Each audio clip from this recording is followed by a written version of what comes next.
Hello everyone. और आज के इस लेक्चर में हम लोग क्लास टेंथ फिजिक्स का एक और नए चैप्टर को स्टार्ट करने वाले हैं। Chapter 13 magnetic effect of electric current. तो जैसे कि आप सभी को पता है कि किसी भी चैप्टर को स्टार्ट करने से पहले हम लोग उसका डिटेल सिलेबस देखते हैं, उसी प्रकार आज भी हम लोग डिटेल सिलेबस के बारे में बात करेंगे कि इस चैप्टर में हम लोग कौन कौन से टॉपिक को कवर करने वाले हैं और कौन कौन सा टॉपिक आप लोग के एग्जाम के पॉइंट ऑफ व्यू से इम्पोर्टेंट है। बट एक चीज़ मैं यहाँ पर आप लोगों को बता देना चाहता हूँ कि चैप्टर 13 में जितने भी टॉपिक है, यहाँ पर टोटल 13 टॉपिक है। इन सभी टॉपिक्स को मैं कवर करूँगा, बट आप लोगों को अपने सिलेबस के अकॉर्डिंग इसको फॉलो करना है। इसमें से जो डिलीटेड टॉपिक है वो आप लोगों को नहीं करना है, केवल आप लोग के सिलेबस में जो मेंशन है वो टॉपिक को आप लोग को पढ़ना है। बट यहाँ पर मैं इन सभी टॉपिक्स को कवर करूँगा, तो आप लोग अपना डिटेल सिलेबस और जो डिलीटेड सिलेबस है उसको एक बार देख लीजिएगा। तो चलिए, चैप्टर 13 के अंदर में कौन कौन सा टॉपिक होता है जिसको हम लोग को पढ़ना पड़ता है magnetic effect of electric current के अंदर में, उसको देख लेते हैं। तो इस चैप्टर का जो फर्स्ट टॉपिक होता है वो है हेंस क्रिश्चियन ऑस्टेड एक्सपेरिमेंट। तो एक साइंटिस्ट थे जिनका नाम था हेंस क्रिश्चियन ऑस्टेड। इन्होंने एक एक्सपेरिमेंट किया था, उस एक्सपेरिमेंट के बारे में देखेंगे। ये एक छोटा सा एक्सपेरिमेंट है, यहाँ से एग्जाम में क्वेश्चन देखने को नहीं मिलता है। उसके बाद इस चैप्टर का जो नेक्स्ट टॉपिक है वो है magnetic field and magnetic field line.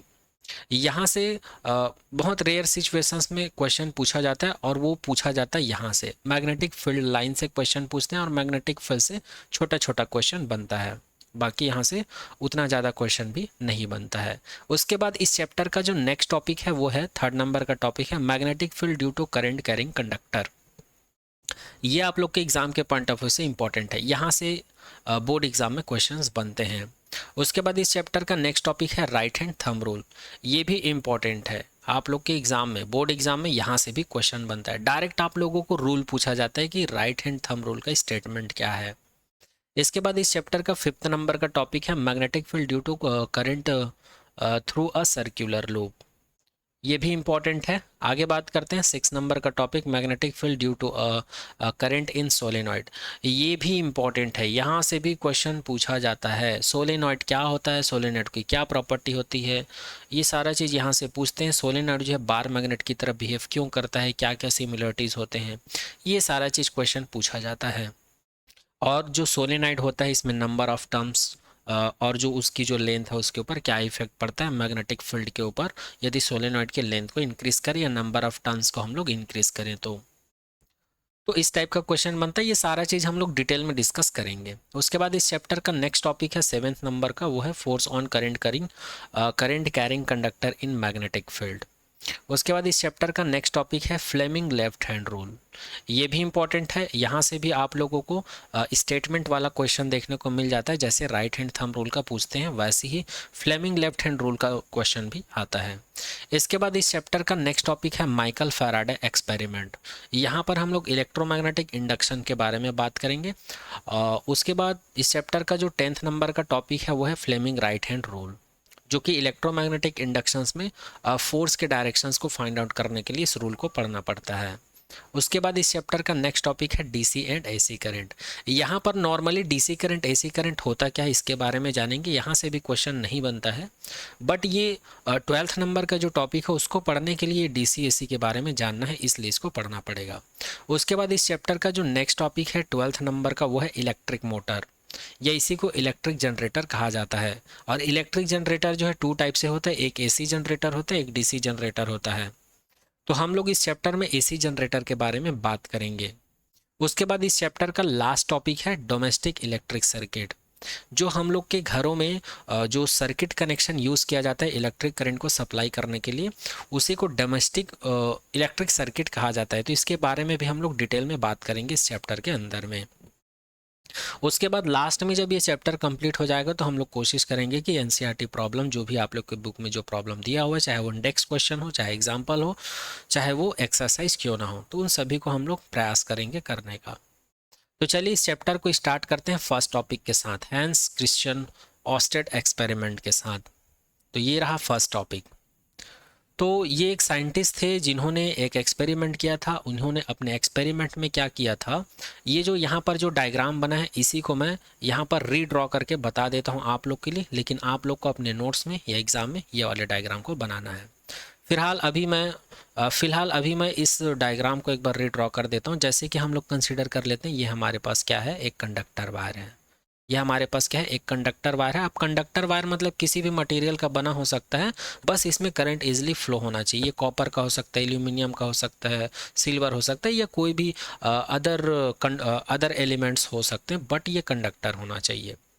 अब इसको हम लोग क्या कर देते हैं, एक बैटरी से कनेक्ट कर देते हैं। यहाँ पर एक बैटरी लगा देते हैं, जैसे कि यहाँ पर लगा हुआ है, तो यहाँ पर एक बैटरी लगा देते हैं। ये पॉजिटिव टर्मिनल, ये निगेटिव, पॉजिटिव निगेटिव, तो ये निगेटिव टर्मिनल है, ये पॉजिटिव टर्मिनल है। और हम लोगों को पता है करंट कैसे फ्लो होता है, पॉजिटिव से निगेटिव की तरफ। तो करंट ऐसे फ्लो होगा ना इस सर्किट में, तो यहाँ पर करंट का डायरेक्शन क्या होगा, इस डायरेक्शन में करंट का डायरेक्शन होगा, जैसे कि यहाँ पर दिखाया गया है इस एरो के थ्रू, है ना। और इस सर्किट में जो करंट फ्लो हो रहा है उसको मेज़र करने के लिए हम लोग यहाँ पर एक अमीटर कनेक्ट कर देते हैं। ये अमीटर है जो करंट को बताता है कि इसमें कितना करंट फ्लो हो रहा है। और यहाँ पर एक की लगा हुआ है जिससे हम लोग कनेक्शन को ज्वाइन कर सकते हैं, ओपन रख सकते हैं, क्लोज रख सकते हैं। और यहाँ पर एक रजिस्टर का भी इस्तेमाल किया हुआ है, तो यहाँ पर एक रजिस्टर कंसिडर कर लेते हैं हम लोग, है ना। तो यही सेटअप यहाँ पर है। अच्छा, यहाँ पर ए बी सी क्या चीज़ है, तो ए बी सी एक प्लेन है। इसको हम लोग प्लेन पेपर का कंसिडर कर सकते हैं, या फिर किसी भी मटेरियल का बना हुआ कंसिडर कर सकते हैं। ये एक प्लेन पेपर है, ठीक है, जिसका यूज़ क्या होता है, कंपास बॉक्स को रखते हैं इसके ऊपर, जिससे कि हम लोग को ये पता चल जाता है कि इसमें आई करंट फ्लो होता है, इसके वजह से इसमें डिफ्लेक्शन होता है। और यही डिफ्लेक्शन जो है हमें बताता है कि किसी भी कंडक्टर में जो करंट फ्लो करवाते हैं उसकी वजह से इनके चारों तरफ क्या होता है, मैग्नेटिक फील्ड प्रोड्यूस होता है। तो इसी एक्सपेरिमेंट को कहा जाता है ऑस्टेड एक्सपेरिमेंट। अच्छा, तो ये सेटअप आप लोगों को समझ में आ गया होगा।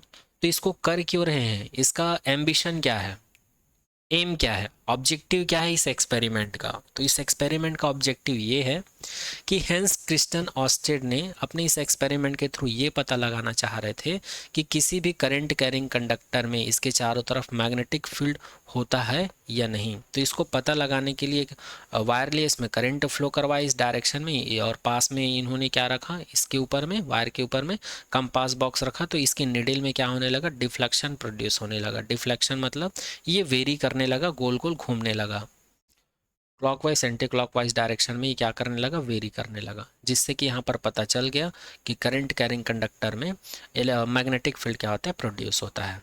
ठीक है, तो यही चीज़ यहाँ पर बताया गया है। तो यहाँ पर लिखा हुआ है कि ए बी सी डी यहाँ पर क्या चीज़ है, प्लेन ऑफ पेपर है, एक्स वाई क्या है, कॉपर वायर है, और के यहाँ पर क्या है, की है, और ए अमीटर, ई यहाँ पर क्या है, ईएमएफ या फिर बैटरी बोलते हैं, और आर का मतलब यहाँ पर क्या है, रजिस्टर। और इस एक्सपेरिमेंट का रिजल्ट क्या है, कंक्लूजन, या इसी को बोल सकते हैं रिजल्ट। तो रिजल्ट तो मैं बता दी हूँ, फिर भी यहाँ पर लिखा हुआ इसको एक बार रीड कर देता हूँ। Compass needle is deflected on passing on electric current through a metallic conductor. जैसे ही इस मेटेलिक कंडक्टर से इलेक्ट्रिक करंट पास होता है तो इसमें डिफ्लेक्शन जनरेट होता है कंपास बॉक्स के नीडल में। वही चीज़ यहाँ पर लिखा हुआ है। इस प्रकार magnetic field induced when electric current passing through conductor, और इस प्रकार से यहाँ से रिजल्ट निकल जाता है कि जैसे ही कंडक्टर से करंट पास होता है इसमें क्या होता है, मैग्नेटिक फील्ड इंड्यूस हो जाता है, या चुंबकीय क्षेत्र इसमें प्रेरित हो जाता है। तो ये टॉपिक यहाँ पर कंप्लीट हो जाता है। बस इस एक्सपेरिमेंट में इतना ही है। आगे बात करते हैं इस चैप्टर के नेक्स्ट टॉपिक के बारे में। तो इसमें हम लोग जानेंगे मैग्नेट के बारे में, मैग्नेटिक फील्ड के बारे में, और मैग्नेटिक फील्ड लाइन के बारे में। तो मैग्नेट क्या होता है, आप लोग बहुत पहले से पढ़ते आ रहे हैं। मैग्नेट क्या होता है, एक मटेरियल होता है जिसके पास कौन कौन सी प्रॉपर्टी होती है, डायरेक्टिव प्रॉपर्टी होती है, ठीक है, और अट्रैक्टिव और रिपल्सन करने की भी प्रॉपर्टी पाई जाती है। तो उस प्रकार के मटेरियल को ही हम लोग क्या कहते हैं, मैग्नेट कहते हैं, जो कि यहाँ पे लिखा हुआ है। A magnet is a material that has both attractive and directive property. It attract small piece of iron, और ये एक ऐसा मटेरियल होता है जिसमें अट्रैक्टिव की प्रॉपर्टी होती है। इस वजह से स्मॉल पीस ऑफ आयरन या किसी भी मैग्नेटिक मटेरियल को, जैसे कि निकेल होता है, कोबाल्ट होता है, आयरन, ये सभी को अपनी तरफ क्या कर लेते हैं, अट्रैक्ट कर लेते हैं या अपने ऊपर चिपका लेते हैं। This property of attraction is called, और यहाँ पर ये जो अट्रैक्शन की जो प्रॉपर्टी शो करता है, जो मैग्नेट होता है, मटेरियल होता है, उस प्रॉपर्टी को ही क्या कहा जाता है? मैग्नेटिज्म कहा जाता है। क्या कहा जाता है? मैग्नेटिज्म कहा जाता है। अच्छा, एक वर्ड और आया है यहाँ पर, ये डायरेक्टिव प्रॉपर्टी शो करता है मैग्नेट। तो ये डायरेक्टिव प्रॉपर्टी का मतलब क्या है, आगे डिस्कस करेंगे, या फिर अभी बता देता हूँ। कोई भी मैग्नेट है, कोई भी मैग्नेट है, इसमें नॉर्थ पोल होता है, साउथ पोल होता है, और जब हम लोग इसको फ्रीली लटका देते हैं तो ये हमेशा अर्थ के नॉर्थ और साउथ पोल में ही शिफ्ट हो जाता है। ठीक है, एक बार और रिपीट कर देता हूँ। मैग्नेट में एक प्रॉपर्टी पाई जाती है, वो कौन सी प्रॉपर्टी है? Directive property. और डायरेक्टिव प्रॉपर्टी का मतलब ये है किसी भी मैग्नेट को, किसी भी मैग्नेट में दो पोल होते हैं, एक नॉर्थ पोल होता है, एक साउथ पोल होता है, और इसको जब हम लोग फ्रीली सस्पेंडेड कर देते हैं तो ये हमेशा अर्थ के नॉर्थ और साउथ पोल की तरफ शिफ्ट हो जाता है। इसी को डायरेक्टिव प्रॉपर्टी कहा जाता है। तो याद रखना, मैग्नेट एक मटेरियल होता है जो अट्रैक्टिव और डायरेक्टिव प्रॉपर्टी शो करता है, और मैग्नेटिज्म क्या होती है? मैग्नेट की जो प्रॉपर्टी होती है उसी को मैग्नेटिज्म कहते हैं। कौन सी प्रॉपर्टी? किसी भी बॉडी को अपनी तरफ अट्रैक्ट करने की प्रॉपर्टीज को, या फिर किसी भी मटेरियल को, जैसे आयरन, निकिल, कोबाल्ट, इन सब को मैग्नेटिक फील्ड में रखते हैं तो वो उसको क्या कर देते हैं? मैग्नेटाइज कर देते हैं। तो उसी प्रोसेस को कहा जाता है मैग्नेटिज्म। तो याद रखना, मैग्नेट एक मटेरियल है, मैग्नेटिज्म एक प्रोसेस है। इस चीज़ को याद रखना, मैग्नेटिज्म क्या है? एक प्रोसेस होता है, ठीक है, और मैग्नेट क्या होता है? मटेरियल होता है। आगे बात करते हैं। The Englishman William Gilbert was the first to investigate the phenomenon of magnetism using scientific method। अच्छा, यहाँ पर ये जो मैग्नेटिज्म वर्ड है या मैग्नेटिज्म, मैग्नेट का जो डिस्कवरी है या इन्वेस्टिगेशन है, इसको किसने किया था? इंग्लैंड के रहने वाले थे जिसका नाम था विलियम गिलबर्ट। इन्होंने पहले इसको साइंटिफिक मेथड से इस फिनोमेनन के बारे में बताया था। आगे बात करते हैं। It was William Gilbert who in his book D Magnet of 1600 first suggested that the Earth itself was a huge magnet causing the alignment of compass needle। तो विलियम गिलबर्ट ने ही अब बताया था अपना, इन्होंने एक बुक लिखा था, उस बुक का नाम था डी मैग्नेट। इस बुक में इन्होंने बताया था, या पहली बार इन्होंने ही सजेस्ट किया था कि, क्या सजेस्ट किया था? कि अर्थ जो है एक बड़ा मैग्नेट की तरह काम करता है। इसी वजह से कंपास बॉक्स का नीडल जो है क्या होता है? अलाइनमेंट हो जाता है, या अर्थ मैग्नेट की वजह से नॉर्थ साउथ में शिफ्ट हो जाता है। ठीक है, यहाँ पर अर्थ जो है ह्यूज मैग्नेट का काम करता है। इस बारे में किसने बताया? विलियम गिलबर्ट ने बताया अपने बुक में डी मैग्नेट के थ्रू। आगे बात करते हैं। अच्छा, एक चीज़ और बता दूं, यहाँ पर ये सारा चीज़ उतना इंपॉर्टेंट नहीं है एग्जाम के पॉइंट ऑफ व्यू से, बट इसको हम लोग नॉलेज के लिए पढ़ रहे हैं। आप लोग के एग्जाम के लिए ये इंपॉर्टेंट है। मैग्नेट क्या होता है पूछ सकते हैं, मैग्नेटिज्म क्या हो सकता है पूछ सकते हैं, तब आप लोग को लिखना है, और ये जनरल इन्फॉर्मेशन है। आगे बात करते हैं। Experimentally found that when suspended freely a thin long piece of magnet come to rest nearly the geographical north to south direction. इसी चीज़ को मैं बता रहा था, ये डायरेक्टिव प्रॉपर्टी कहते हैं इसी को। किसी भी मैग्नेट को जब हम लोग फ्रीली सस्पेंड करते हैं, लटका देते हैं, तो हमेशा नॉर्थ साउथ डायरेक्शन में क्या हो जाता है? शिफ्ट हो जाता है। क्यों? क्योंकि हमारा अर्थ जो है एक बहुत बड़े मैग्नेट की तरह वर्क करता है, इस वजह से। और इस बारे में कहाँ चर्चा की गई थी? डी मैग्नेट नाम का एक बुक है जिसको विलियम गिलबर्ट ने लिखा था, वहाँ पर चर्चा है। आगे बात करते हैं। मैग्नेट जो है टू टाइप से होता है, एक नेचुरल मैग्नेट होता है, एक आर्टिफिशियल होता है। नेचुरल मैग्नेट हमको नेचर से मिलता है, प्रकृति से मिलता है, और आर्टिफिशियल जो इंसानों के द्वारा बनाया जाता है वो मैग्नेट होता है। तो आर्टिफिशियल मैग्नेट के बारे में पहले बात कर लेते हैं। Generally the natural magnet are not strong enough magnetically and have inconvenient shapes. Nature से हमें जो मैग्नेट मिलता है वो उतना ज़्यादा स्ट्रांग नहीं रहता है, ये उतना ज़्यादा स्ट्रांग नहीं रहता है अगर मैग्नेटिक प्रॉपर्टी के पॉइंट ऑफ व्यू से देखें तो। इसका जो शेप भी है, शेप भी क्या होता है? शेप भी जो है उसमें हमको जैसा चाहिए वैसा शेप नहीं होता है, इनकन्वीनियंट होता है। मतलब किसी भी शेप का अलग अलग शेप का होता है वो, जो नेचर से हमको मैग्नेट मिलता है, उसी को यहाँ पर बोला गया इनकन्वीनियंट शेप। आगे बात करते हैं। The piece of iron and other magnetic material can be made to acquire the property of natural magnet. Such magnet are called artificial magnet.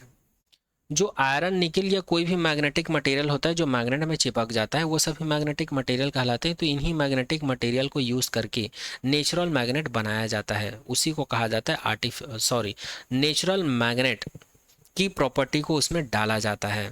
एक बार और रिपीट कर देता हूँ, जो स्मॉल पीस ऑफ आयरन होता है या कोई भी मैग्नेटिक मटेरियल होता है उसको नेचुरल मैग्नेट, उसमें नेचुरल मैग्नेट की जो प्रॉपर्टी है उसको अक्वायर का मतलब होता है अर्जन करना।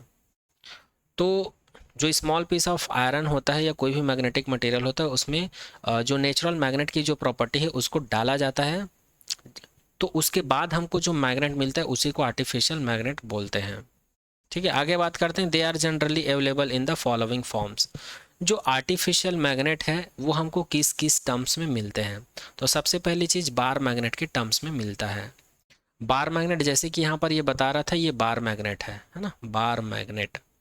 इसी को हिंदी में दंड चुंबक कहते हैं। इसी को हिंदी में क्या कहा जाता है? इसी को हिंदी में कहा जाता है दंड चुंबक। ठीक, जैसे कि एक दंड चुंबक है, north pole south pole. It is a bar of circular और रेक्टेंगुलर क्रॉस सेक्शन। इसका जो क्रॉस सेक्शन है रेक्टेंगुलर भी हो सकता है, सर्कुलर भी हो सकता है। ठीक है, आगे बात करते हैं। आगे बात करते हैं मैग्नेटिक नीडल। मैग्नेटिक नीडल के टर्म्स में भी पाया जाता है।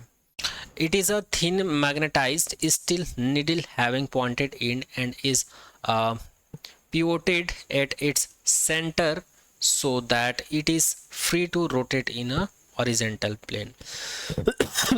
जैसे कि यहाँ पर इसको बोला जाता है बार मैग्नेट। एक बार पेन का कलर चेंज कर लेते हैं। यहाँ पर देख पा रहे हैं इसको कहा जाता है बार मैग्नेट और इसको कहा जाता है मैग्नेटिक नीडल और इसको कहा जाता है हॉर्स शू मैग्नेट और इसको कहा जाता है बॉल एंडेड मैग्नेट। तो ये सभी क्या है? इंसानों के द्वारा बनाया हुआ मैग्नेट है, इसीलिए इन सबको क्या कहा जाता है? आर्टिफिशियल मैग्नेट कहा जाता है। और यही चीज़ यहाँ पे लिखा हुआ है, मैग्नेटिक नीडल क्या होता है इसके बारे में यहाँ लिखा हुआ है। हॉर्स शू मैग्नेट क्या होता है यहाँ पे लिखा हुआ है, देख लीजिएगा। It has a shape of horseshoe and thus it has been named सो।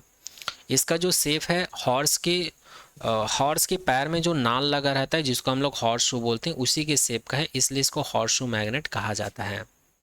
ठीक है, बॉल एंडेड मैग्नेट इसकी बात की जा रही है। It is a thin bar of circular cross section ending into spherical balls. एक ऐसा मैग्नेट होता है जिसके एंडिंग को क्या रखा जाता है? स्फेरिकल शेप में या स्फेरिकल बॉल की तरह रखा जाता है, इसमें भी दो पोल होते हैं, साउथ पोल और नॉर्थ पोल। आगे बात करते हैं bar magnet. It is bar of circular और रेक्टेंगुलर क्रॉस सेक्शन। ये तो मैं ऑलरेडी बता चुका हूँ आप लोगों को, है ना। अब हम लोग बार मैग्नेट के बेसिक प्रॉपर्टीज़ की बात करते हैं कि बार मैग्नेट के पास कौन कौन सी प्रॉपर्टी होती है। तो पहली प्रॉपर्टी होती है अट्रैक्टिव, ये तो हम लोग को पता है। जैसे कि यहाँ पर देख पा रहे हैं ये एक बार मैग्नेट है और ये इसके आसपास में जो ब्लैक कलर का पोर्शन देख पा रहे हैं ये मैग्नेटिक मटेरियल है। मैग्नेटिक मटेरियल मतलब ये स्टील का स्मॉल पीस हो सकता है, आयरन का स्मॉल पीस हो सकता है, या अदर मैग्नेटिक मटेरियल का स्मॉल पीस हो सकता है। तो ये सभी को जब हम लोग मैग्नेट के पास रखते हैं तो ये सभी को अट्रैक्ट कर लेता है अपनी तरफ, तो इसी को कहा जाता है अट्रैक्टिव प्रॉपर्टी। सेकंड बात करते हैं डायरेक्टिव प्रॉपर्टी। तो ये तो मैं बता चुका हूँ, जब किसी भी मैग्नेट को हम लोग फ्रीली लटका देते हैं या सस्पेंडेड कर देते हैं तो ये हमेशा नॉर्थ से साउथ डायरेक्शन में शिफ्ट हो जाता है। किसकी नॉर्थ साउथ डायरेक्शन में शिफ्ट होता है? ये जो अर्थ का नॉर्थ है और अर्थ का जो साउथ है उस डायरेक्शन में शिफ्ट हो जाता है। अलाइन मतलब जो अर्थ का नॉर्थ है वो मैग्नेट के नॉर्थ में शिफ्ट हो जाएगा और जो अर्थ का साउथ है तो मैग्नेट का साउथ उस डायरेक्शन में शिफ्ट हो जाता है ऑटोमेटिक अपने आप, है ना। अब magnet point north south when freely suspended, तो इसी को बोला जाता है डायरेक्टिव प्रॉपर्टी, जो कि मैं ऑलरेडी बता चुका हूँ। थर्ड प्रॉपर्टी है जब हम लोग बार मैग्नेट की बात करते हैं तो नॉर्थ पोल को अर्थात poles repel and unlike poles attract. तो यहाँ पर अगर पोल्स सेम हो और दोनों को जब हम लोग पास में लाते हैं तो यहाँ पर रिपल्सन होता है दोनों के बीच। यहाँ भी देख सकते हैं नॉर्थ पोल है, यहाँ भी नॉर्थ पोल है, जब दोनों को हम लोग पास में लाते हैं तो यहाँ पर क्या होता है? रिपल्सन होता है। इसी का जस्ट अपोजिट, जब हम लोग बार मैग्नेट के अपोजिट पोल्स अर्थात यहाँ पर नॉर्थ है यहाँ पर साउथ है, या यहाँ पर नॉर्थ यहाँ पर साउथ है, तो इस केस में यहाँ पर क्या होता है? अट्रैक्शन होता है। Like poles repel and unlike poles attract, वही चीज यहाँ पे लिखा हुआ है। नेक्स्ट प्रॉपर्टी की बात करते हैं। Magnetic poles always exist in pair. जो मैग्नेटिक पोल्स है, ये जो मैग्नेटिक पोल्स है हमेशा पेयर में एग्जिस्ट करते हैं। जैसे कि ये बार मैग्नेट है, इसको मैं यहाँ से कट कर देता हूँ, तब भी इसमें automatic north south pole produce हो जाएंगे। अर्थात इसको अगर बीच से काट देंगे तो ये नॉर्थ है तो यहाँ पे साउथ ऑटोमेटिक क्रिएट हो जाएगा, ये साउथ है तो यहाँ पर नॉर्थ ऑटोमेटिक क्रिएट हो जाएगा। उसी प्रकार इसको फिर से यहाँ से काट देते हैं तो फिर यहाँ पे साउथ पोल आ जाएगा, और यहाँ पे साउथ है तो यहाँ पे नॉर्थ पोल आ जाएगा। मतलब अपोजिट पोल ऑटोमेटिक प्रोड्यूस हो जाता है नेक्स्ट एंड में। इसको चाहे हम लोग 1000 टुकड़े में इन्फानाइट पीस में ही क्यों ना काट दें, इसमें केवल 2 ही पोल होंगे, नॉर्थ और साउथ। ठीक है, तो इसी ये 4th नंबर की प्रॉपर्टी है, इसीलिए यहाँ पर कहा गया है कि मैग्नेटिक पोल जो है हमेशा पेयर में एग्जिस्ट करता है। नेक्स्ट बात करते हैं मैग्नेटिक इंडक्शन की। तो मैग्नेटिक इंडक्शन क्या होता है? A magnet induced magnetism in a magnetic substance place near it, this phenomenon is called magnetic induction. तो कोई भी मैग्नेट है, चाहे वो बार मैग्नेट हो या कोई भी आर्टिफिशियल या नेचुरल मैग्नेट हो, जब किसी मैग्नेटिक मटेरियल को हम लोग इसके पास में रखते हैं, जैसे कि यहाँ पर एक आयरन के पीस को यहाँ पर रख दिया हूँ, ये मैग्नेट है, तो मैग्नेटिक फील्ड में इसको रख देता हूँ, तो ये मैग्नेटिक फील्ड की वजह से ये वाला जो मटेरियल है ये क्या हो जाता है, मैग्नेटाइज हो जाता है ऑटोमेटिक। मतलब इसमें भी ये है आयरन पीस, मैग्नेट नहीं है, मैग्नेटिक मटेरियल है, लेकिन इसको मैं मैग्नेटिक फील्ड के पास में रखा हूँ तो इसमें भी मैग्नेट की प्रॉपर्टी का गुण आ जाता है। ठीक है, तो इसी प्रोसीजर को कहा जाता है या इसी मेथड को कहा जाता है मैग्नेटिक इंडक्शन, या इसी घटना को कहा जाता है मैग्नेटिक इंडक्शन। और वह यही चीज़ यहाँ पर लिखा हुआ है, a magnet induced magnetism in a magnetic substance place near it, this phenomenon is called magnetic induction. आगे बात करते हैं, बार मैग्नेट जो है सोलेनॉइड की तरह बिहेव करता है, ये इंपॉर्टेंट है, यहाँ से क्वेश्चन बन जाते हैं। बार मैग्नेट जो है सोलेनॉइड की तरह बिहेव करता है, या फिर बार मैग्नेट को हम लोग सोलेनॉइड के इक्विवेलेंट कंसीडर कर सकते हैं, बार मैग्नेट को हम लोग इक्विवेलेंट कंसीडर कर सकते हैं सोलेनॉइड के। ठीक है, तो आगे बात करते हैं। तो हम लोग पा रहे हैं ये एक बार मैग्नेट है। चलिए इस डायग्राम को मैं यहाँ पर एक बार रीड्रॉ करके बता देता हूँ। हम लोग कंसीडर कर लेते हैं ये एक बार मैग्नेट है, और ये इसका साउथ पोल है, ये इसका नॉर्थ पोल है। तो इसके आसपास क्या होता है, मैग्नेटिक फील्ड होता है। तो उस मैग्नेटिक फील्ड को डिफाइन करने के लिए यहाँ पर हम लोग क्या करते हैं, फील्ड लाइन इमेजिन करते हैं। तो याद रखना, बार मैग्नेट में जो मैग्नेटिक फील्ड लाइन है वो नॉर्थ से स्टार्ट होती है और साउथ पे जाकर एंड हो जाती है, नॉर्थ से स्टार्ट होती है साउथ पर जाकर एंड हो जाती है। और इसी प्रकार यहाँ पर ये फील्ड लाइन को दिखाया गया है, और कुछ फील्ड लाइन जो है यहाँ से निकलती है, और कुछ फील्ड लाइन जो है यहाँ पर अंदर आते हुए दिखाई देती है। ये बाहर निकलता है, ये बाहर निकल के साउथ पोल पे आता है, और ये यहाँ पे अंदर की तरफ आता है। तो इसी चीज़ को यहाँ पर दिखाया गया है। तो ये हो गई आउटसाइड की बात, ये हो गई आउटसाइड की बात। अब अगर हम लोग इस बार मैग्नेट को इनसाइड से देखें, अगर अंदर इसके सेंटर पर बात करें, तो यहाँ पर भी मैग्नेटिक फील्ड लाइन होते हैं जो कि स्ट्रेट फॉर्म में होते हैं। और अगर हम लोग आउटसाइड की बात करें, बार मैग्नेट के आउटसाइड की, तो यहाँ पर फील्ड लाइन हमको सर्कुलर फॉर्म में या लूप के फॉर्म में दिखाई पड़ता है। ध्यान से सुनिएगा, यहाँ से आप लोग के बोर्ड एग्जाम में क्वेश्चन बनते हैं। अगर हम लोग बार मैग्नेट के आउटसाइड की बात करें, तो आउटसाइड में हमको मैग्नेटिक फील्ड लाइन कैसे दिखाई देता है, लूप के फॉर्म में या सर्कुलर लूप के फॉर्म में दिखाई पड़ता है। और अगर हम लोग इसके इनसाइड सेंटर पर बात करें, तो मैग्नेटिक फील्ड लाइन में हमको कैसे दिखाई पड़ता है, स्ट्रेट दिखाई पड़ता है। और अगर हम लोग मैग्नेटिक फील्ड का डायरेक्शन की अगर बात करें, तो ये नॉर्थ पोल से स्टार्ट होता है और एंड कहाँ पे होता है, साउथ पोल पे होता है। और अगर हम लोग स्टेट सेंटर पर जो मैग्नेटिक फील्ड लाइन है इसके डायरेक्शंस की बात करें, तो ये साउथ से नॉर्थ डायरेक्शन में होता है, साउथ से नॉर्थ डायरेक्शन में होता है। इस चीज़ को याद रखिएगा। तो ये रही बार मैग्नेट की बात। हमारा टॉपिक क्या है यहाँ पर, बार मैग्नेट जो है सोलेनॉइड की तरह बिहेव करता है, ये बताना है। तो चलिए अब हम लोग सोलेनॉइड के बारे में बात करते हैं। तो सोलेनॉइड होता क्या है, ये आप लोग डायग्राम में देख पा रहे हैं। इसी डायग्राम को फिर से यहाँ पर मैं रीड्रॉ करके बता देता हूँ। मैं कंसिडर कर लेता हूँ, ये मेरे पास एक वायर है, ये कॉपर वायर हो सकता है या कोई भी मेटल का वायर है, स्टील भी हो सकता है। ठीक है, अब इस वायर को मैं क्या कर देता हूँ, वाउंड कर देता हूँ हेलिक्स शेप में, ऐसे वाउंड कर देता हूँ, ये वाउंड कर दिया हूँ। तो अब ये क्या बन गया, एक सोलेनॉइड बन गया, और यही चीज़ यहाँ पर दिखाया गया है। और जैसे ही मैं इसको एक बैटरी से कनेक्ट कर देता हूँ, बैटरी से कनेक्ट कर देता हूँ, तो यहाँ पर करंट फ्लो होने लगता है। तो जब इसमें करंट फ्लो होने लगता है तो ये सोलेनॉइड जो है एक मैग्नेट की तरह बिहेव करने लगता है, और यहाँ पर भी मैग्नेटिक फील्ड लाइन प्रोड्यूस हो जाते हैं, जैसे कि इस डायग्राम में दिखाया गया है, इस डायग्राम में दिखाया गया है। इसीलिए बोला जाता है कि सोलेनॉइड जो है एक बार मैग्नेट की भांति बिहेवियर शो करता है। और इसमें भी साउथ पोल और नॉर्थ पोल प्रोड्यूस हो जाता है, और इसके आउटसाइड भी सर्कुलर फॉर्म में या लूप के फॉर्म में हमको मैग्नेटिक फील्ड लाइन देखने को मिलता है। और सोलेनॉइड के सेंटर में भी मैग्नेटिक फील्ड लाइन देखने को मिलता है, जो कि स्ट्रेट होता है। और इसके डायरेक्शन की बात करें तो साउथ से नॉर्थ की तरफ होता है। और अगर सर्कुलर रूप में मैग्नेटिक फील्ड लाइन के डायरेक्शन की बात करें तो ये नॉर्थ पोल से स्टार्ट होता है और साउथ पोल पे एंड हो जाता है। तो दोनों में ये सिमिलरिटीज होती है, इसीलिए बोला जाता है बार मैग्नेट जो है सोलेनॉइड की तरह बिहेव करता है, या सोलेनॉइड जो है बार मैग्नेट की तरह बिहेव करता है। चलिए और आगे बात करते हैं कि सोलेनॉइड में और कौन कौन सी ऐसी प्रॉपर्टी है जो बार मैग्नेट की प्रॉपर्टी से मैच होता है। When a current is passed through a solenoid, it behave like a bar magnet। ये तो मैं बता चुका हूं। आगे बात करते हैं। Some observation of similar behaviour are as follow. तो पहली सिमिलरिटी क्या है, a current carrying solenoid suspended freely always come to rest in north south direction. जैसे कि एक बार मैग्नेट को हम लोग फ्रीली सस्पेंड कर रहे थे, किसी बार मैग्नेट को फ्रीली सस्पेंड कर रहे थे, तो ये नॉर्थ साउथ डायरेक्शन में शिफ्ट हो जा रहा था। उसी प्रकार अगर सोलेनॉइड को अगर करंट फ्लो करवा के उसको हम लोग फ्रीली सस्पेंडेड करें, मतलब फ्रीली उसको लटका दें कहीं पर, तो ये भी नॉर्थ साउथ डायरेक्शन में शिफ्ट हो जाता है। तो ये भी एक बार मैग्नेट का सिमिलर प्रॉपर्टीज हैं सोलेनॉइड की। सेकंड बात करते हैं, two current carrying conductor solenoid exhibit mutual interaction and repulsion when brought closer to one another. This show that their end face act as north and south pole like that of a bar magnet. यहाँ पर ये बोला जा रहा है कि हम लोग कंसिडर कर लेते हैं हमारे पास दो सोलेनॉइड है और दोनों में करंट कैरिंग कंडक्टर फ्लो हो रहा है।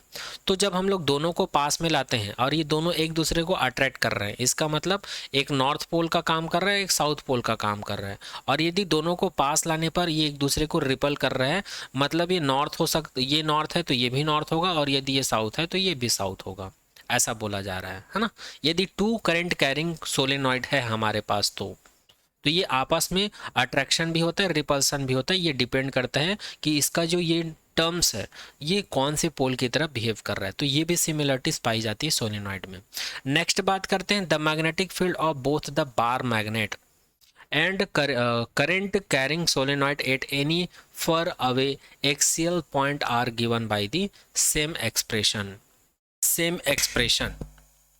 तो यहाँ पर ये बोला जा रहा है, अगर हम लोग मैग्नेटिक फील्ड को वैसे बी से डिनोट किया जाता है, अगर इसके लिए अगर हम लोग मैथमेटिकल एक्सप्रेशन की बात करें तो जो मैथमेटिकल एक्सप्रेशन हम लोग को बार मैग्नेट के लिए मिलता है वहीं सोलेनॉइड के लिए भी मिलता है।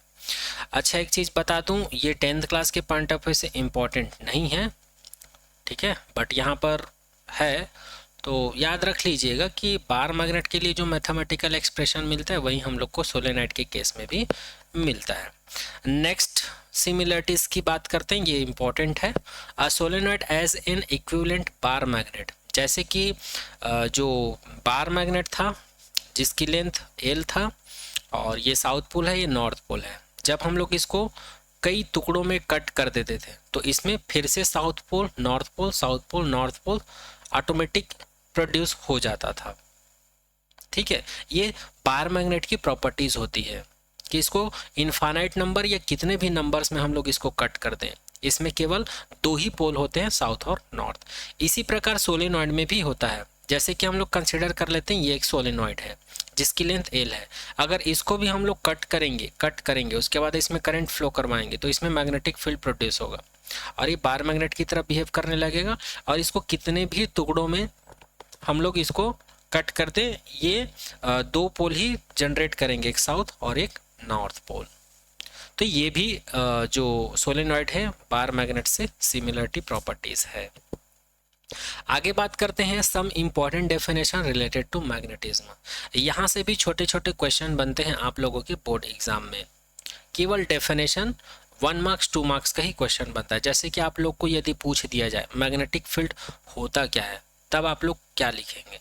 अगर मैं इसको आसान शब्दों में या आसान भाषा में बताऊं तो मैग्नेट का ये, जैसे कि मैं कंसीडर कर लेता हूँ ये एक मैग्नेट है, तो इस मैग्नेट के चारों ओर, इस मैग्नेट के चारों तरफ जहाँ तक इस मैग्नेट का प्रभाव होगा या इफेक्ट होगा, उसी एरिया को या उसी क्षेत्र को, उसी सराउंडिंग को ही हम लोग क्या बोलते हैं? मैग्नेटिक फील्ड बोलते हैं। और वही चीज़ यहाँ पर लिखा हुआ है, the space around a magnet, किसी भी मैग्नेट के चारों ओर का ऐसा स्पेस, ऐसा क्षेत्र, with in which its influence, जहाँ तक इसका प्रभाव रहता है, can be experience is called its magnetic field, या जहाँ तक इसके प्रभाव को महसूस किया जा सके, उसी स्पेस या उसी रीजन या उसी सराउंडिंग को ही क्या कहा जाता है? मैग्नेटिक फील्ड कहा जाता है।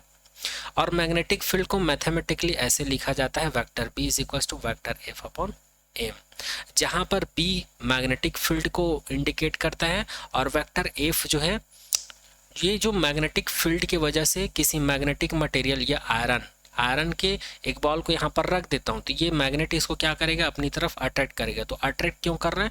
क्योंकि ये बॉल जो है मैग्नेटिक फील्ड की वजह से कुछ ना कुछ फोर्स फील कर रहा है। तो यही फोर्स क्या है? ये फोर्स है।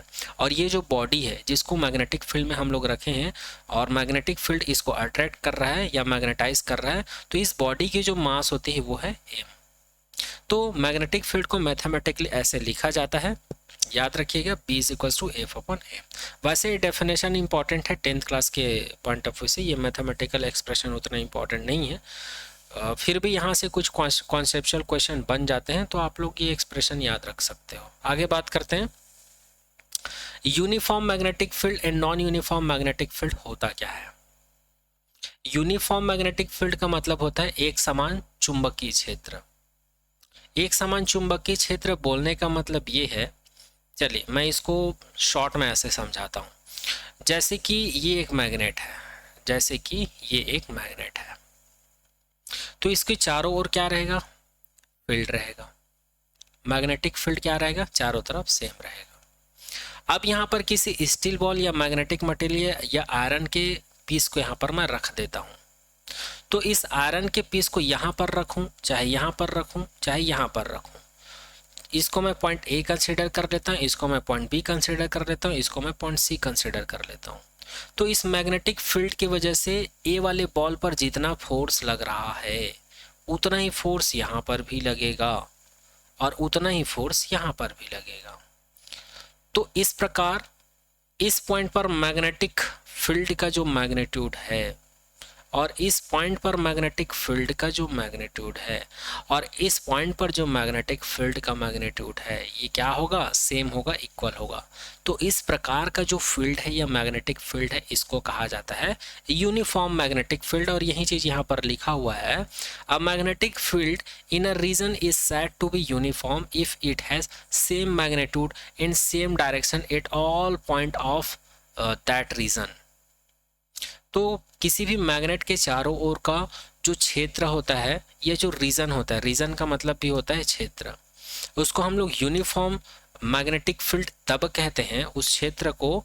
वो क्षेत्र मैग्नेटिक फील्ड तो है, बट उस मैग्नेटिक फील्ड को यूनिफॉर्म तब कहते हैं जब वहाँ पर मैग्नेटिक फील्ड का जो मैग्नीट्यूड है या परिमाण है और उसकी डायरेक्शन जो है सभी पॉइंट पर क्या होनी चाहिए? सेम होनी चाहिए।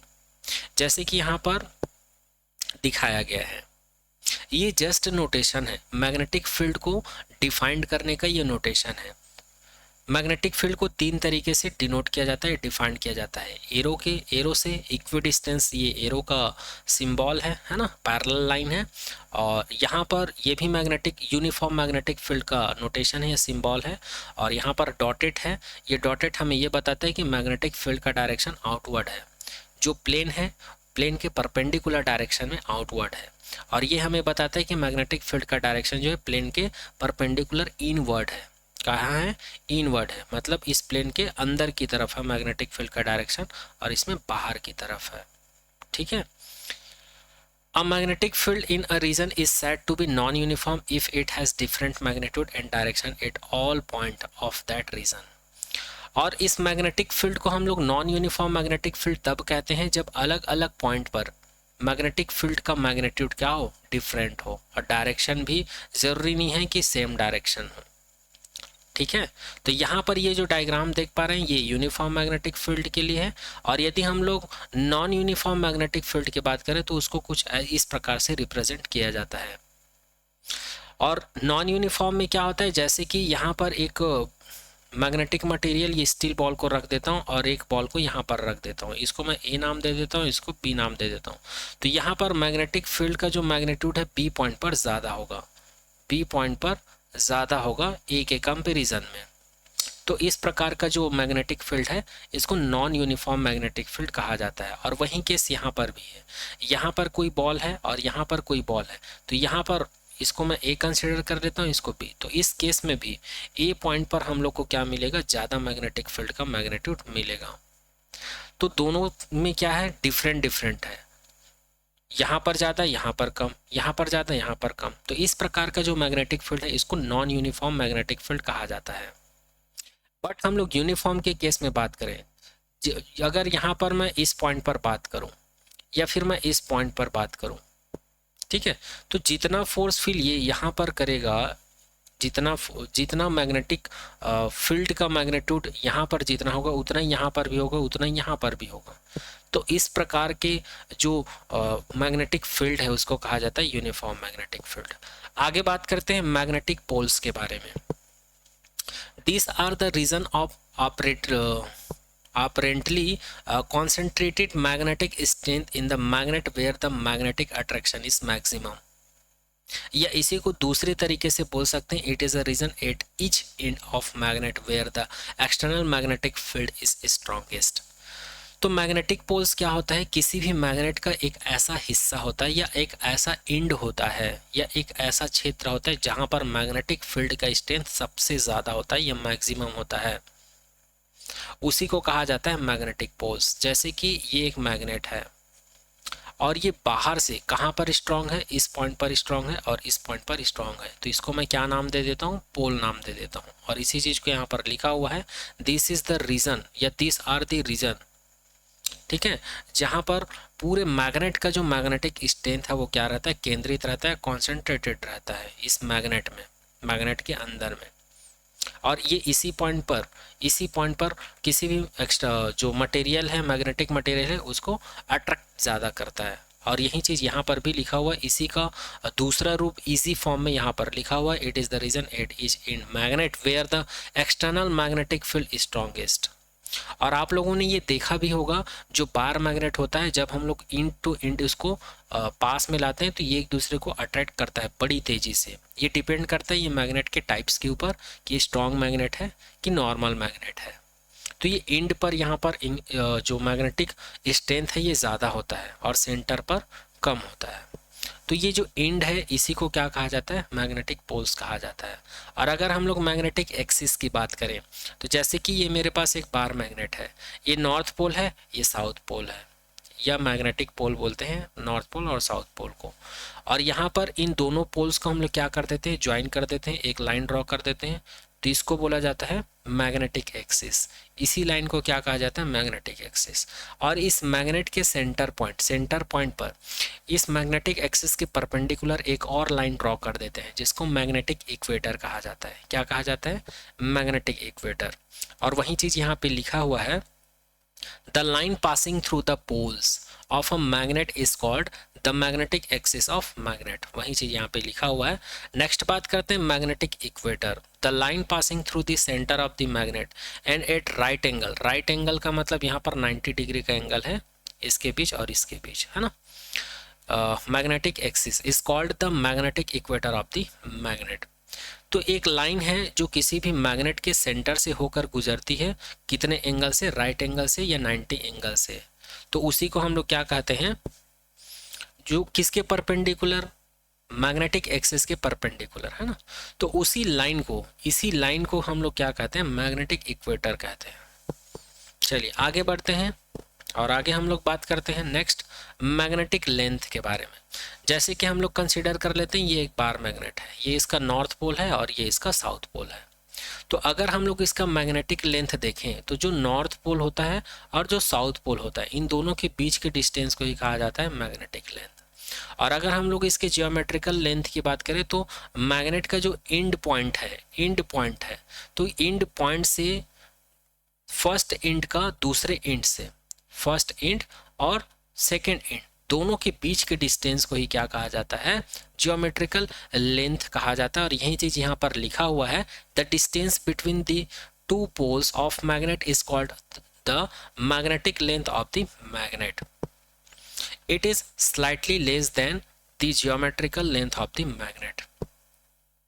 तो इसको कहा जाता है मैग्नेटिक लेंथ और इसको कहा जाता है ज्योमेट्रिकल लेंथ। वही चीज यहाँ पे लिखा हुआ है, it is the distance between the ends of the magnet are called geometrical length of the magnet.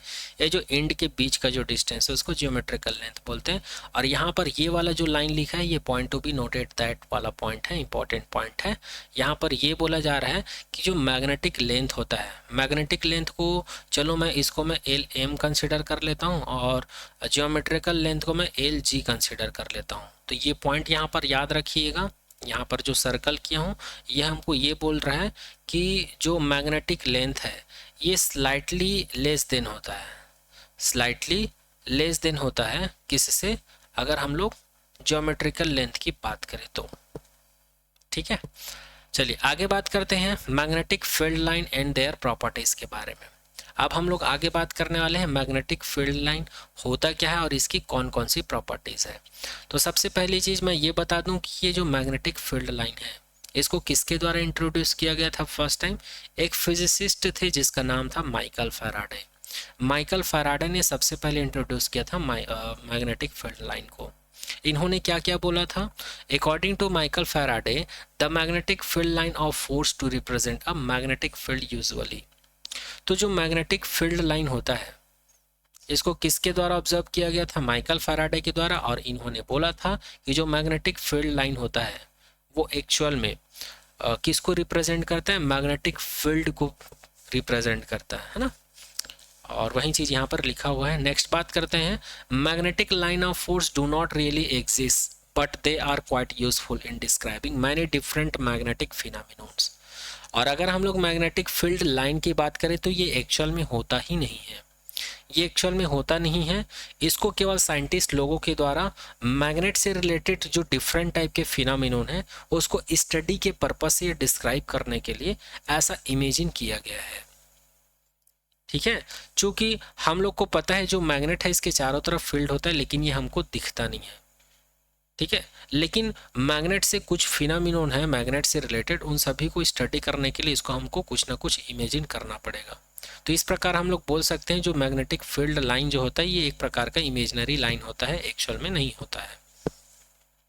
ठीक है, तो वही चीज यहाँ पर लिखा हुआ है। अब चलिए हम लोग डेफिनेशन की बात करते हैं। कभी कभी 1 मार्क्स 2 मार्क्स में पूछ लेते हैं कि मैग्नेटिक फील्ड लाइन होता क्या है। तो बोल देना, a magnetic line of force may be defined as the imaginary curve the tangent to which at any point gives the direction of the magnetic field at that point. तो magnetic line of force या इसी को हम लोग magnetic field line बोलते हैं, ये एक इमेजिनरी कर्व होता है, ये एक इमेजिनरी कर्व होता है। और इस इमेजिनरी कर्व के किसी भी पॉइंट पर अगर हम लोग टेंजेंट ड्रॉ करते हैं, किसी भी पॉइंट पर टेंजेंट ड्रॉ करते हैं तो ये टेंजेंट का डायरेक्शन ही हमें बताता है मैग्नेटिक फील्ड के डायरेक्शन के बारे में, मैग्नेटिक फील्ड लाइन के डायरेक्शन के बारे में। Which at any point gives the direction of magnetic field at that point. इसी को दूसरे लैंग्वेज में बोल सकते हैं, आसान भाषा में हम लोग बोल सकते हैं, it may also be defined as the path along which a unit north pole would tends to move if free to do so। तो इसी को ऐसे भी डिफाइन किया जाता है कि मैग्नेटिक फील्ड लाइन क्या है, पाथ है। किस चीज का पाथ है, जब यूनिट नॉर्थ पोल क्या करता है, मूव करता है, फ्रीली मूव करता है। तो ये मूव करने के लिए जिस पाथ को फॉलो करता है वही पाथ क्या होता है, मैग्नेटिक फील्ड लाइन होता है। तो इसको हम लोग ऐसे भी बोल सकते हैं। आप लोग को अपने नोट्स में या एग्जाम में दोनों में से किसी एक को लिखना है। ठीक है, आगे बात करते हैं। तो अभी मैं जो डेफिनेशन बताया हूँ आप लोग को मैग्नेटिक फील्ड लाइन का, इसी को डायग्रामेटिकली अगर हम लोग समझे तो हम लोग कंसिडर कर लेते हैं ये हमारे पास एक कर्व है। इसी कर्व लाइन को हम लोग क्या बोलते हैं, मैग्नेटिक फील्ड लाइन बोलते हैं। और इस कर्व्ड लाइन के किसी भी पॉइंट पर अगर हम लोग एक टेंजेंट ड्रॉ करते हैं तो ये जो टेंजेंट का जो डायरेक्शन होता है इसी को मैग्नेटिक फील्ड का डायरेक्शन कंसिडर किया जाता है। चलिए अब आगे हम लोग बात करते हैं properties of magnetic field line of force के बारे में। तो ये जो मैग्नेटिक फील्ड लाइन है जो कि कर्व्ड फॉर्म में है, इसके पास कौन कौन सी प्रॉपर्टी होती है इसके बारे में बात करते हैं। तो सबसे पहली प्रॉपर्टी ये होती है कि किसी भी curved line, imaginary magnetic field line के किसी भी पॉइंट पर अगर हम लोग टेंजेंट ड्रॉ करते हैं तो जो टेंजेंट का जो डायरेक्शन होता है वही हमें मैग्नेटिक फील्ड का डायरेक्शन बताता है। आगे बात करते हैं, द क्लोजनेस और density of the field line is directly proportional to the strength of the field. तो अगर हम लोग मैग्नेटिक फील्ड लाइन के स्ट्रेंथ की बात करें तो मैग्नेटिक फील्ड लाइन के बीच का जो स्ट्रेंथ है जितना ज़्यादा होगा हमें उतना ही स्ट्रॉन्ग मैग्नेटिक फील्ड देखने को मिलेगा। जैसे कि आप लोग देख सकते हो ये एक प्लेन है और ये जो स्ट्रेट लाइन देख रहे हैं, एरो लाइन देख रहे हैं, ये सभी क्या है, मैग्नेटिक फील्ड लाइन है। और सिमिलरली यहाँ पर भी ये एक प्लेन है और ये सभी एरो देख पा रहे हैं, लाइन जो देख पा रहे हैं ये सभी क्या है, मैग्नेटिक फील्ड लाइन है। और यहाँ पर इन मैग्नेटिक फील्ड लाइन के बीच का डिस्टेंस क्या है, बहुत कम है। और यहाँ पर मैग्नेटिक फील्ड लाइन के बीच का डिस्टेंस ज़्यादा है। तो यहाँ पर हम लोग को वीक मैग्नेटिक फील्ड देखने को मिलेगा और यहाँ पर हम लोग को स्ट्रॉन्ग मैग्नेटिक फील्ड देखने को मिलेगा। और यही चीज़ यहाँ पे लिखा हुआ है, द क्लोजनेस और density of the field line is directly proportional to the strength of the field. तो यहाँ पर मैग्नेटिक फील्ड का जो मैग्नीट्यूड है वो ज़्यादा होगा इसके कंपेरिजन में। क्यों? क्योंकि यहाँ पर मैग्नेटिक फील्ड लाइन के बीच का डिस्टेंस ज़्यादा है और यहाँ पर कम है। नेक्स्ट बात करते हैं, magnetic field line appear to emerge or start from the north pole and merge or terminate at the south pole. ये तो मैं पहले ही बता चुका हूँ कि मैग्नेटिक फील्ड लाइन जो है कहाँ से स्टार्ट होता है, नॉर्थ पोल से स्टार्ट होता है और कहाँ पे जाके इमर्ज हो जाता है या एंड हो जाता है, तो साउथ पोल पर जाकर ये टर्मिनेट हो जाता है या मर्ज हो जाता है या फिर एंड हो जाता है। यही चीज़ यहाँ पे लिखा हुआ है। नेक्स्ट बात करते हैं, inside the magnet the direction of magnetic field line is from the south pole to north pole. इसको भी मैं बता चुका हूँ। अगर किसी मैग्नेट के अंदर की बात करें, अंदर, तो मैग्नेटिक फील्ड लाइन का जो डायरेक्शन होता है साउथ से नॉर्थ पोल होता है। और यही चीज़ लिखा हुआ south pole to north pole. ठीक है, यहाँ पर देख पा रहे हैं मैग्नेट के अंदर साउथ से नॉर्थ पोल की तरफ जा रहा है। नेक्स्ट प्रॉपर्टी है मैग्नेटिक फील्ड लाइन की, magnetic field line never intersect with each other. जो मैग्नेटिक फील्ड लाइन है ये कभी एक दूसरे को कट नहीं करते हैं। जैसे कि ये एक मैग्नेटिक फील्ड लाइन है और ये एक मैग्नेटिक फील्ड लाइन है और इस पॉइंट पर मैं यहाँ पर एक टेंजेंट ड्रॉ कर देता हूँ, तो ये टेंजेंट का जो डायरेक्शन है वही मैग्नेटिक फील्ड का डायरेक्शन होता है। तो ये एक दूसरे को कट क्यों नहीं करते हैं? तो एक दूसरे को कट इसलिए नहीं करते क्योंकि एक ही पॉइंट पर यहाँ पर दो मैग्नेटिक फील्ड का डायरेक्शन हो जाएगा, जो कि इम्पॉसिबल है। एक पॉइंट पर एक ही मैग्नेटिक फील्ड का डायरेक्शन हमको मिलेगा, दो डायरेक्शन नहीं हो सकता एक ही पॉइंट पर। ठीक है, तो इसलिए मैग्नेटिक फील्ड लाइन जो है कभी एक दूसरे को इंटरसेक्ट नहीं करते हैं। नेक्स्ट बात करते हैं, magnetic field line form a close loop. Magnetic field line किस रूप में होते हैं? क्लोज लूप के फॉर्म में रहते हैं। जैसे कि आप लोग इस डायग्राम में देख सकते हो, ये एक क्लोज लूप के फॉर्म में है ना। आगे बात करते हैं, field direction in magnitude eight any point on the field. यहाँ पर ये बोला जा रहा है, ये जो मैग्नेटिक फील्ड लाइन है इसके पास डायरेक्शन भी होता है। और डायरेक्शन कैसे फाइंड आउट करते हैं? इस कर्व्ड लाइन पर किसी भी पॉइंट पर हम लोग एक टेंजेंट ड्रॉ करते हैं, तो टेंजेंट का जो डायरेक्शन होता है वही मैग्नेटिक फील्ड का डायरेक्शन होता है। इसके पास मैग्नीट्यूड भी होता है। मैग्नीट्यूड जैसे कि मैग्नेटिक फील्ड को किससे डिनोट करते हैं मैं बता चुका हूँ, बी से डिनोट करते हैं। और बी का फॉर्मूला होता है F/m। तो यहाँ पर मैग्नेटिक फील्ड है। जैसे कि यहाँ मैं कंसिडर कर लेता हूँ मैग्नेटिक फील्ड है, और ये मैग्नेटिक फील्ड किस वजह से आया है, एक मैग्नेट की वजह से आया है। तो इस मैग्नेट पर किसी बॉल को मैं यहाँ पर रख देता हूँ, स्टील बॉल या आयरन बॉल को, तो जितने फोर्स से ये इसको अट्रैक्ट करेगा वो फोर्स का वैल्यू हम लोग कंसिडर कर लेते हैं 2 न्यूटन है। और यहाँ पर ये जो मास है, इस मास को हम लोग कंसिडर कर लेते हैं 0.1 ग्राम, तो किलोग्राम है ना। तो यहाँ पर न्यूटन पर किलोग्राम ही क्या होगा, इसका यूनिट होगा। और 1 न्यूटन पर किलोग्राम का मतलब होता है वेबर, सॉरी 1 टेस्ला। कितना होता है, 1 टेस्ला होता है।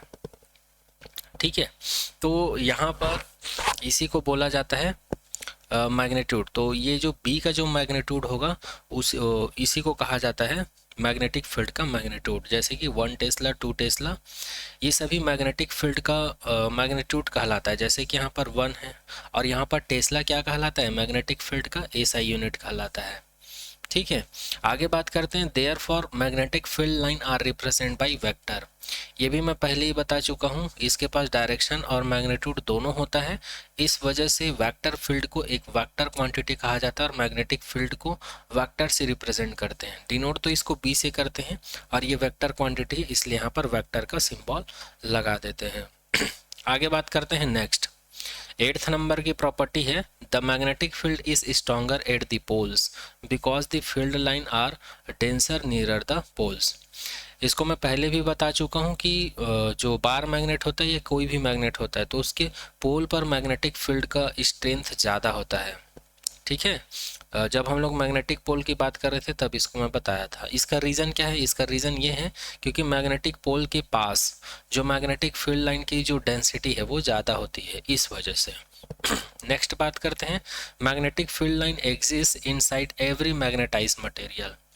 जो मैग्नेटिक फील्ड लाइन है वो सभी मैग्नेटाइज मटेरियल के अंदर कैरी करते हैं या एग्जिस्ट करता है। जैसे कि मैं कंसिडर कर लेता हूँ, ये मेरे पास एक मैग्नेट है, ये एक बार मैग्नेट है, तो मैग्नेटिक फील्ड लाइन इसके बाहर भी रहता है और इसके अंदर भी रहता है, ये हम लोग को पता है, इसके अंदर भी रहता है, हम लोग को पता है।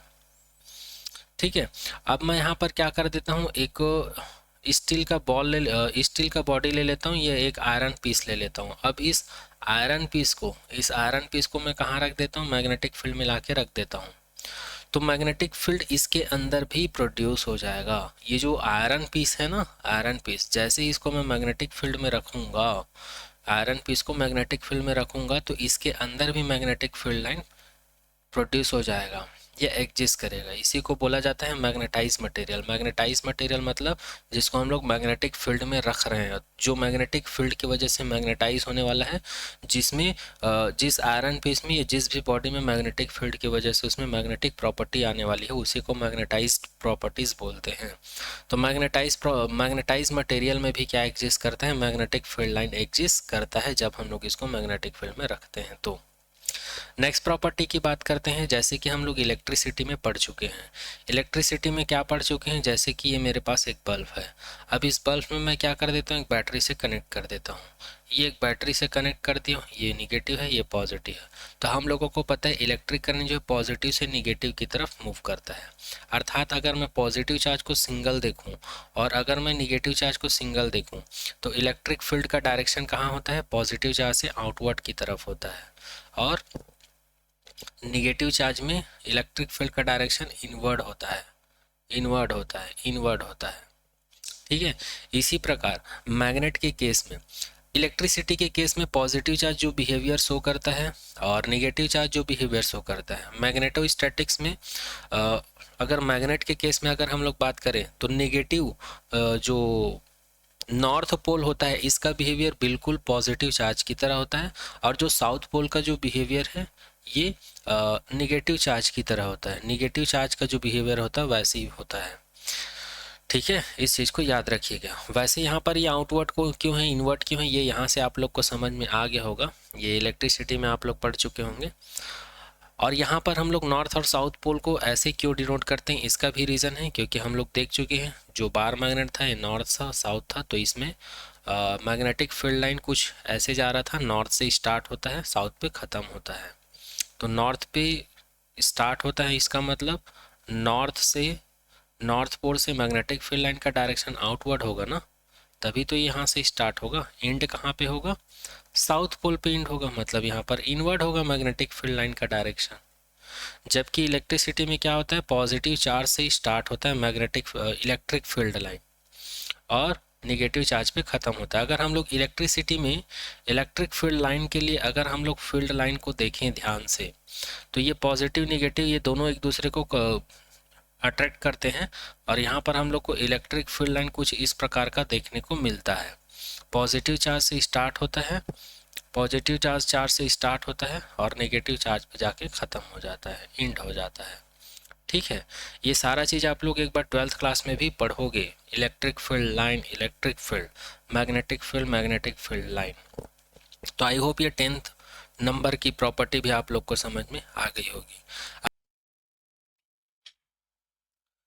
तो आई होप आज के इस लेक्चर में सारा टॉपिक और सारा पॉइंट आप सभी को समझ में आ गया होगा। फिर भी अगर कुछ डाउट रह जाता है तो प्लीज़ कमेंट सेक्शन में कमेंट कर दीजिएगा। तो आने वाले नेक्स्ट लेक्चर में मिलते हैं एक महत्वपूर्ण टॉपिक के साथ। आज के लेक्चर में यहीं तक करते हैं।